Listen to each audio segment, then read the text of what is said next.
सभी पशुपालक भाइयों को मेरा नमस्कार, प्रणाम। मैं डॉक्टर सीमा मिडा, उपनिदेशक पशु पोषाहार संस्थान, पशुपालन विभाग, राजस्थान। आज जानकारी साझा करने के लिए हमने एक वीडियो बनाई है जिसमें कि हम अज़ोला चारा उगाने की विधि को प्रदर्शित करने जा रहे हैं।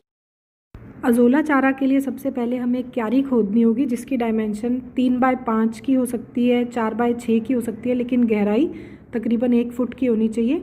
अब उस क्यारी के अंदर और बाहर की तरफ हम लोग एक मोटे गाज की पॉलीथीन तिरपाल बिछा देंगे जिसे सिलपुटीन भी कहते हैं। अब क्यारी के चारों तरफ हम एक मिट्टी का लेप कर देंगे, थोड़ी ऊंचाई रहे ताकि हमारी क्यारी में मिट्टी बार बार छन कर नहीं आ जाए। और उसके जो है चारों तरफ हम ईंटों से उसे दाब देंगे। अब हमने एक गाय के और या भैंस के गोबर को लिया है जो 3-4 दिन पुराना है, उसे हमने हल्का सा सन ड्राई कर लिया। अब उसके अंदर हम एक इम्प्योरिटीज़ छांट लेंगे और उस तरीके से हम लोग एक सार कर लेंगे उसको, गोबर को। यहाँ हमने खेत की उपजाऊ मिट्टी ली है, उसे भी हम एक सार कर लेंगे, कंकड़ पत्थर इत्यादि छांट लेंगे। ध्यान ये रहे कि हमें किसी तालाब या पौंड की मिट्टी नहीं लेनी है, हमें उपजाऊ मिट्टी ही लेनी है। अब हम इस उपजाऊ मिट्टी को उस क्यारी में एक परत बिछा देंगे और उस परत को बिछाने के बाद हम गोबर की जो हमने वो एक सार किया है उसकी परत बिछा देंगे। तो ये इस तरीके से हम क्यारी में, ये देखिए हमने इस तरीके से उपजाऊ मिट्टी की एक परत बिछाई है। उपजाऊ मिट्टी की परत के बाद हम गोबर की परत बिछा देंगे।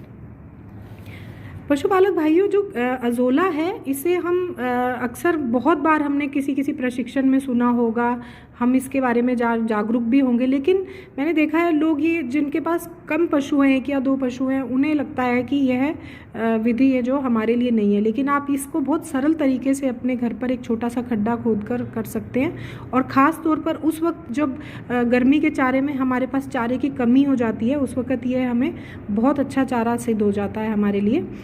बेसिकली हमारे जो पशुओं का शारीरिक विकास है उसके लिए बहुत अच्छा है। हमारे पशुओं में कभी कभी बांझपन की जो समस्या आ जाती है, उस बांझपन को निवारण में हमारे को मदद कर सकता है, क्योंकि इसके अंदर प्रोटीन, विटामिन, खनिज, लवणों का जो है प्रचुर मात्रा में इनको पाए जाते हैं इसके अंदर।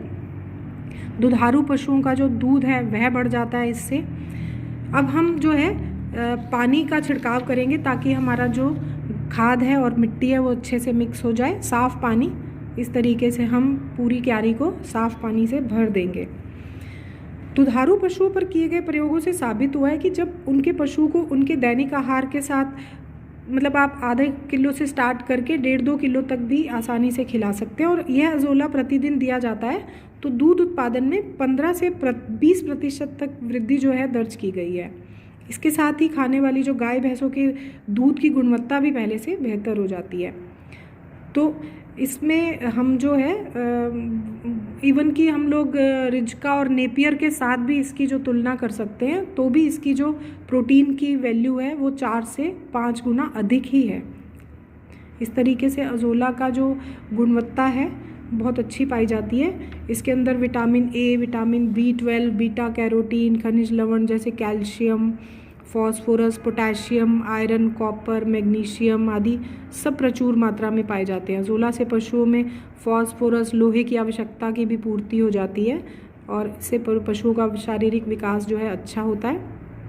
शुष्क मात्रा के आधार पर इसमें 40 से 60% प्रोटीन, 10 से 15% खनिज, 7 से 10% अमीनो अम्ल, जैव सक्रिय पदार्थ, पॉलीमर्स इत्यादि पाए जाते हैं। कार्बोहाइड्रेट, वसा की मात्रा अत्यंत कम होती है, अतः इसकी संरचना इसे अत्यंत पौष्टिक और असरदार आदर्श पशु चारा बनाती है। अब इस तरीके से हमने जो उसकी ऊपर वाली गंदगी थी उसे साफ़ कर दिया है। साफ़ पानी जो है हमने ले लिया है ऊपर का, और उसके अंदर हम अज़ोला का जो बीज है ये हम इसके अंदर स्प्रेड कर रहे हैं बहुत अच्छे से, इवन तरीके से।